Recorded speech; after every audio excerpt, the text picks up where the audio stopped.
위고비 같은 GLP-1 계열 치료제를 사용하면 체중이 빠지면서 뼈까지 약해지는 것은 아닐까 걱정하는 분들이 있습니다. 실제로 체중이 급격하게 감소하면 지방뿐 아니라 근육량과 골밀도도 감소할 수 있기 때문입니다. 그런데 최근 이와는 조금 다른 흥미로운 연구 결과가 나왔습니다. 미국 UCLA 연구진이 50에서 90세 당뇨병 환자 약 13만 3,600명의 의료 기록을 분석했습니다.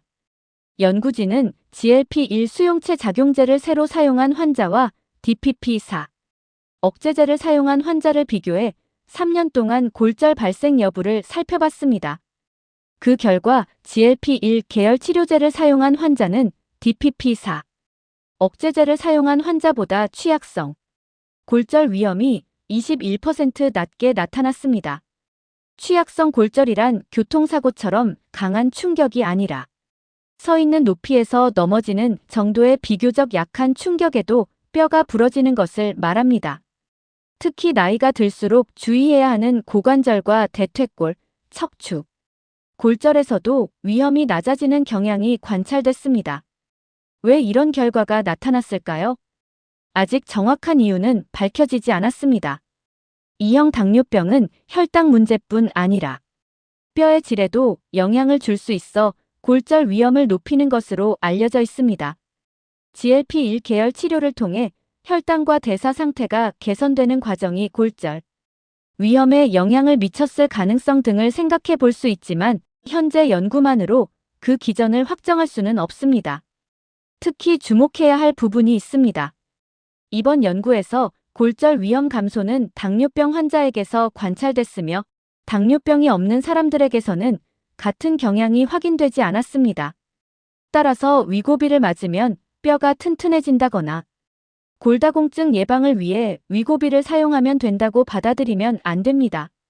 이번 연구는 환자들의 의료 기록을 분석한 후양적 관찰 연구이기 때문에 GLP-1 약물이 직접 골절을 예방했다고 증명한 것도 아닙니다. 또 하나 기억해야 할 것이 있습니다. GLP-1 계열 약물을 사용하면서 체중이 빠르게 감소하면 일부 사람에서는 근육량과 골밀도가 함께 감소할 가능성이 있습니다. 특히 중장년층과 고령층에서는 체중계 숫자만 줄이는 것보다 근육과 뼈를 함께 지키는 감량이 중요합니다. 약을 사용하고 있다면 충분한 단백질과 칼슘, 비타민 D를 포함한 균형 잡힌 식사를 하고 자신의 건강 상태에 맞는 근력 운동과 체중 부하 운동을 꾸준히 하는 것이 좋습니다. 골다공증 위험이 높은 사람이라면 골밀도 검사와 낙상 위험도 함께 점검할 필요가 있습니다. 결국 이번 연구가 전하는 메시지는 흥미롭습니다.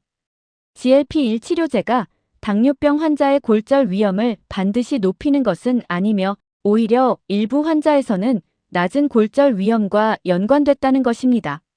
하지만 아직은 골절 예방 효과가 있다고 단정할 단계는 아닙니다. 당뇨와 비만 치료에서 중요한 것은 단순히 살을 빼는 것이 아닙니다. 체중은 줄이되 근육은 지키고 뼈는 더 단단하게 관리하는 것. 그것이 건강하게 나이 드는 체중 감량의 핵심입니다.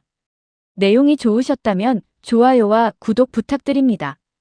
감사합니다.